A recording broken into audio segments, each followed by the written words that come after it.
Hello and welcome to this recorded e-learning module about the 3 AXI configurations. My name is Frank Nelson. I'm a Xilinx technical trainer and course developer. I'll be your instructor for this module. After completing this module, you'll be able to list the 3 AXI system architectural models, that is configurations, name the 5 AXI channels, summarize the AXI valid ready acknowledgement model, and describe the operation of the AXI streaming protocol. There are 5 channels in basic AXI transactions. There's a read address and read data, as well as a write address, a write data, and a write response channel. Now, the AXI interface has separate and independent read and write channels that can be used simultaneously. Note that both data channels are non-posted, so the read channel provides its response with the data, while the write response acknowledges the data being delivered with its own channel. The AXI4 interface is commonly called the full AXI because it is full-featured. This is the interface we would recommend for replacing robust embedded systems that currently use the PLB or the PLB v46 bus, and if that system has many peripherals.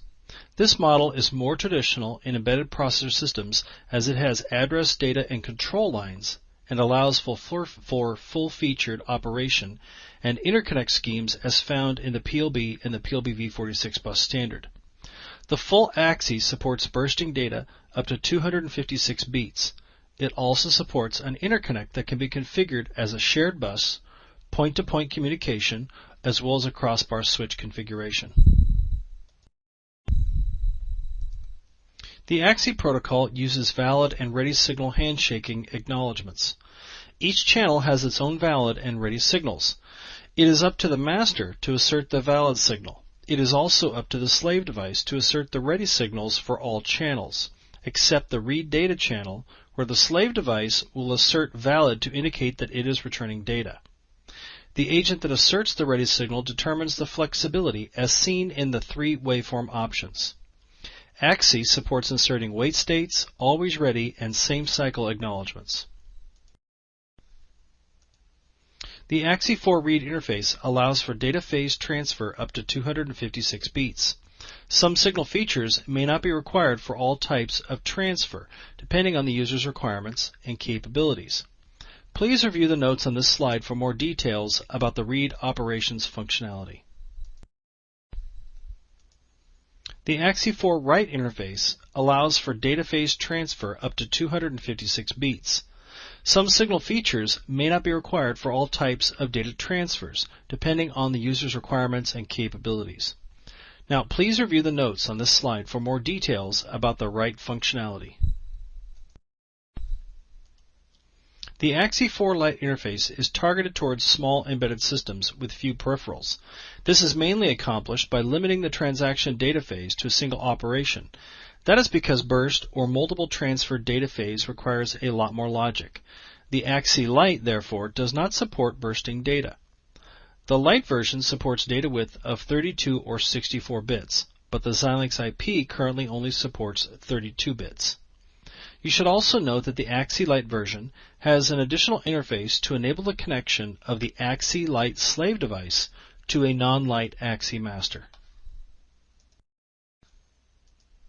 The AXI4 Lite interface is a subset of the AXI4 interface. It is designed to allow simple component interfaces that are smaller and require less design and validation effort. This allows many different components to be built using the subset and also allows a single common conversion component to be used when transferring data between AXI4 and AXI4 Lite interfaces. This slide shows you the list of the AXI Lite signals. Each one is a part of the AXI signal set. This supports simple traditional signaling functionality that we've described. AXI streaming does not have an address channel. Therefore, all transactions will go to the same location. Note that the direction is always from master to slave and that there is no acknowledgement. Philosophically, this makes it different than a normal transaction that might occur on a shared bus system. AXI streaming is very close to the Microblaze FSL, that is the fast simplex link, except that there is no requirement that a processor be involved in this case. AXI supports overlap transactions. It also has a transaction burst type that can be fixed, incremental, or wrapped around. It also has an optional lock signal for exclusive and atomic access protection.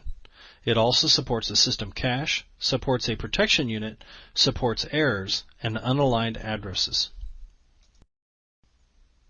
Now, as I mentioned earlier, for more information about the AXI protocol, we encourage you to refer to the Xilinx AXI Reference Guide, UG761, or User Guide 761. It describes the AXI usage in all Xilinx FPGAs, introduces key concepts of the AXI protocol, so this whole presentation is basically further explained, and explains what features of AXI Xilinx has chosen to adopt. Also, we want to point out, if you have questions about the ARM specifications, such as the AMBA AXI Protocol version 2.0 or the AMBA 4 AXI 4 Stream Protocol version 1.0, you can go to this location on the Info Center to learn more about the industry standard.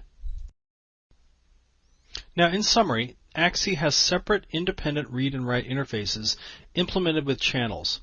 Each AXI channel supports a valid ready acknowledgement handshake. The AXI protocol also supports bursts and overlap transactions. Now note, the AXI 4 interface offers improvements over the AXI 3 interface and defines a full AXI memory map configuration, an AXI Lite, as well as an AXI streaming configuration. Now, as I've mentioned in the past, we currently offer 3 courses on embedded system design. The first is our Basic Embedded Systems course, which discusses the EDK toolkit, shows you how to build custom IP, and discusses also basic system software. But this is predominantly a hardware course. The Advanced Features and Techniques of Embedded Systems course is a more advanced hardware course that discusses hardware and software debugging with the chip scope utility, how to optimize your design for the available memory controllers, as well as discusses how to build a system such that you can boot from an off-chip flash component. It also goes into interrupt controllers and how you set up your hardware and software system for that kind of use. Also, we have an embedded system software development course, which really is designed for software developers who are going to be working with SDK. It shows them how to do their debugging, their software debugging that is, with SDK, how to profile their software, and develop custom device drivers. Again, my name is Frank Nelson. You've been learning about the 3 supported AXI configurations that Xilinx supports with its newest FPGAs. Thank you for listening, and thanks for your business.